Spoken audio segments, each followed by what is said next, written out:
Wakati wa Roma ya kale walijitokeza watu watatu, watakatifu Tibutius, Maximus na Valerian. Tibutius, mtu wa heshima, aliguswa sana na mafundisho ya Kristo. Alijikuta akivutwa kwa Valerian, Mkristo mwaminifu aliyekuwa shemeji yake. Kwa pamoja walishiriki imani iliyopingana na utawala dhalimu wa Kirumi. Maximus, askari shupavu, alijiunga nao katika harakati akivutiwa na ujasiri wao. Watatu hao walikumbana na mateso makuu wakieneza ujumbe wa upendo na tumaini.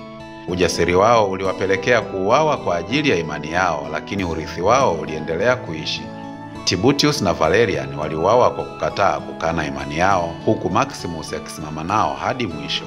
Hadithi yao ni ushuhuda wa nguvu ya msimamo thabiti, ikitukumbusha kwamba nguvu ya kweli imo katika kusimamia kile tunachoamini hata mbele ya majaribu makubwa.